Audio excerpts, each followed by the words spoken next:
Nitish phobia के लक्षण है। अगर किसी व्यक्ति से किसी को बहुत डर भय मन में रहता है तो कुछ भी होता है तो उसको उसी व्यक्ति का कारनामा लगता है कि सरकार वही बनी है या बनती है जहां नीतीश कुमार रहते हैं।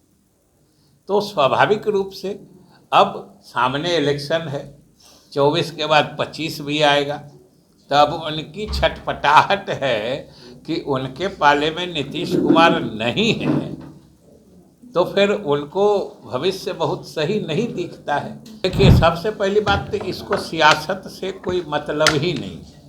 जैसा कि हमने कहा कि ये प्योर जो संवैधानिक व्यवस्था है जिसके तहत पूर्वी क्षेत्रीय परिषद का गठन हुआ है, जिसके समझिए एक्स ऑफिशियो पदेन अध्यक्ष इस देश के गृह मंत्री होते हैं और उस क्षेत्र में पड़ने वाले सभी राज्यों के मुख्यमंत्री इसके सदस्य होते हैं। चिराग पासवान तो बोल रहे हैं किसी गठबंधन को खत्म करना है तो बिहार के सीएम को उसमें शामिल कर दीजिएगा। इसको आप चाहे किसी जो नाम आपने लिया, नाम आप खुद ले लीजिएगा, नाम पार्टी का नाम आप खुद ले लीजिएगा और इससे तो आप ही इस बात की गवाही दे सकते हैं, आप ही इस बात के साक्षी बन सकते हैं, क्योंकि ये बात भी आप ही से हुई है कि ये नीतीश फोबिया के लक्षण है।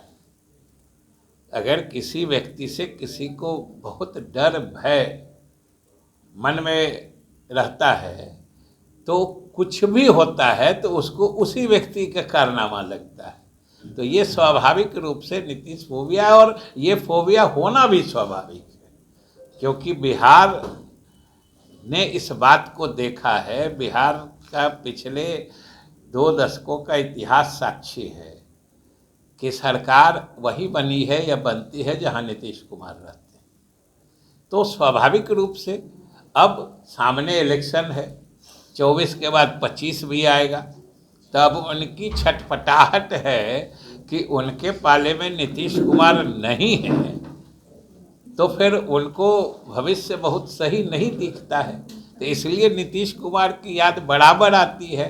तो इलेक्शन चाहे कर्नाटका का हो, कारण उनको नीतीश कुमार दिखते हैं, इलेक्शन राजस्थान का हो, कारण नीतीश कुमार दिखते हैं, इलेक्शन मध्य प्रदेश का हो, कारण नीतीश कुमार देखते हैं। ये नीतीश फोबिया है। सर, लंबे समय के बाद सर 10 तारीख को केंद्रीय गृह मंत्री और मुख्यमंत्री आमने सामने बैठेंगे। बिहार के लिए कितना महत्वपूर्ण है और सियासत? देखिए, सबसे पहली बात तो इसको सियासत से कोई मतलब ही नहीं है। जैसा कि हमने कहा कि ये प्योर जो संवैधानिक व्यवस्था है जिसके तहत पूर्वी क्षेत्रीय परिषद का गठन हुआ है, जिसके समझिए एक्स ऑफिशियो पदेन अध्यक्ष इस देश के गृह मंत्री होते हैं और उस क्षेत्र में पड़ने वाले सभी राज्यों के मुख्यमंत्री इसके सदस्य होते हैं। तो एक तो ये उसकी बैठक है और इसकी बैठक नियमित अंतराल पर होते रहती है। ये नहीं है कि इस मीटिंग को मैंने विशेष रूप से कोई तारीख या समय निश्चित करके आयोजित किया जा रहा है।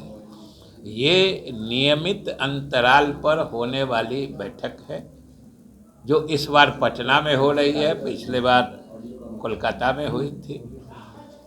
और इसमें जो, जैसा कि हमने कहा कि जो अंतर्राज्यीय मुद्दे होते हैं, अंतर्राज्यीय मतलब 2 स्टेट्स के बीच का, या फिर कोई एक तरफ केंद्र सरकार दूसरे तरफ राज्य सरकार के बीच अगर कोई लंबित मुद्दे रहते हैं तो उस पर मतलब इस परिषद की बैठक में नज़दीक से बात करके निराकरण ढूंढा जाता है।